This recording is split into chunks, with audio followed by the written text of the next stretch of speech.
Cuando hablamos de Guadalupe Victoria, hablamos de México, del primer presidente, república, independencia, pero hay más sobre la vida de este hombre. ¿Te gustaría saber más? Quédate aquí en Historia para Todos.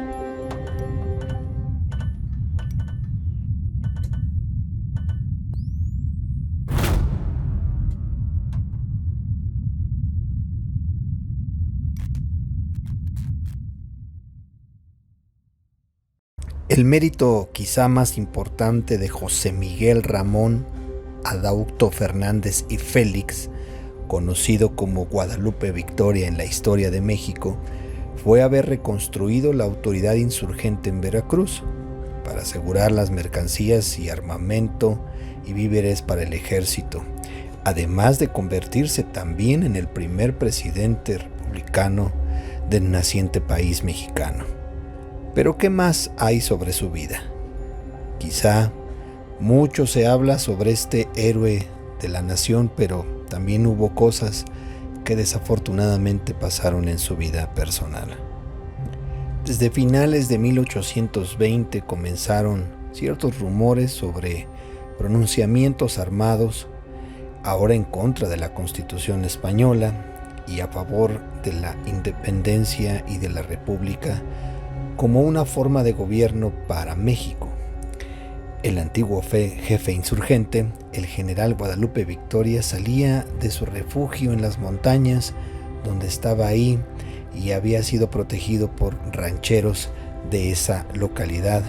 Y bueno, pues inició su lucha revolucionaria con el lema de "Viva la independencia y mueran los serviles que se opongan a ella".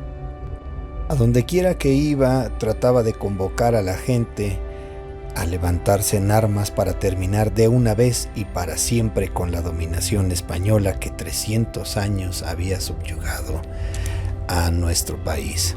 Sus emisarios comenzaron a recorrer pueblos, haciendas y rancherías, transmitiendo las órdenes y exigiendo lealtad a su antiguo jefe.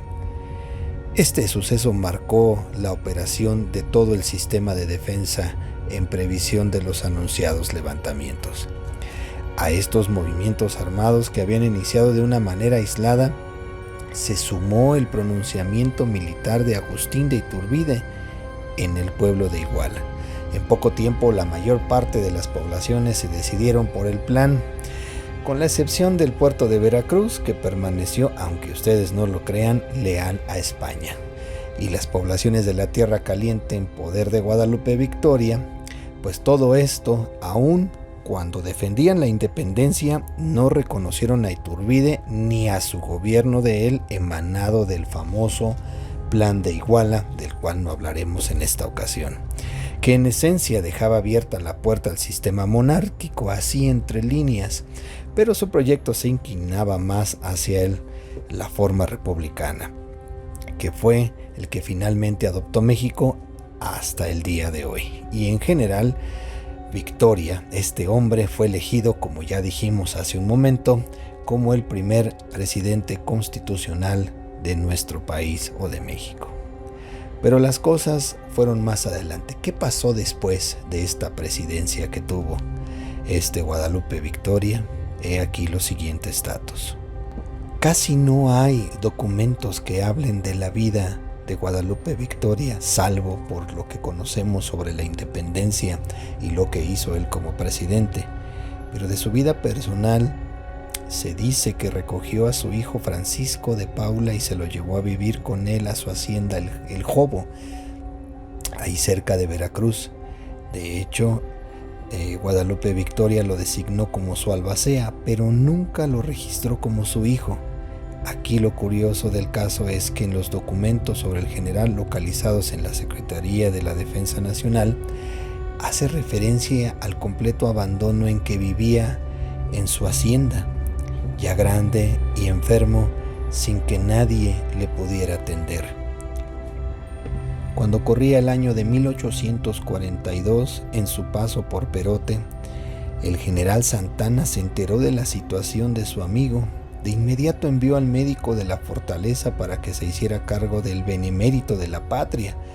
El 13 de febrero de 1843, el médico Antonio González del Castillo informó a Santana las siguientes palabras: tengo el sumo placer en haberle arrancado a la parca, es decir, a la muerte como le llaman en México, en el pueblo de Santa María Tlapacoyán, la hermosa margarita de nuestra independencia, y conservarla hasta hoy a mi cara patria. Desafortunadamente los médicos le diagnosticaron varios padecimientos. Uno de ellos eran delirios postraumáticos causados por la guerra, los cuales se manifestaban con gritos de terror, tristeza y muchas veces de melancolía, según los datos.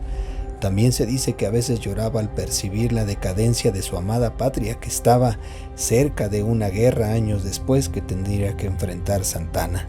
Aquí te dejamos un video sobre los polcos para que te des una idea de cómo estaba México en aquel entonces. Desafortunadamente también Guadalupe Victoria sufría de ataques epilépticos.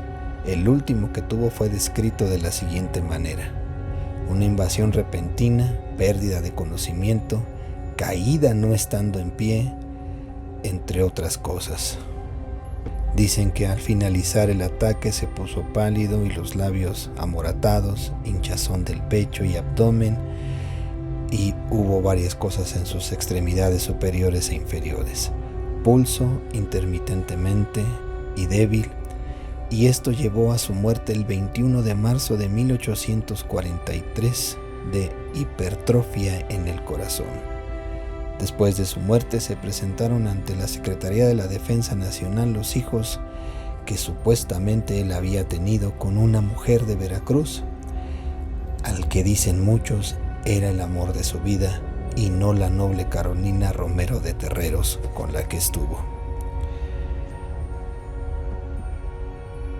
Uno podría pensar que después de retirarse como presidente y como fundador de lo que es la República actualmente en México, tendría una vida de gozo, de tranquilidad y de paz. Desafortunadamente los estragos de la guerra a los años cobraron factura. Quizá a propósito Guadalupe Victoria no quiso dejar documento que hablara sobre su vida personal y que solamente fuera recordado por lo que hizo en la independencia de México. Y sí, muy bien recordado, y también como el primer presidente de este país. Pero no todo lo que es triunfo termina de alguna manera con un final feliz. Un hombre que dio su vida por la patria, por nuestro país, tuvo un desafortunado y triste final de sus días. Si el video te gustó, nos encantaría mucho que nos regalaras pulgar arriba y te suscribas a nuestro canal y que también lo compartieras. Esto fue Historia para Todos.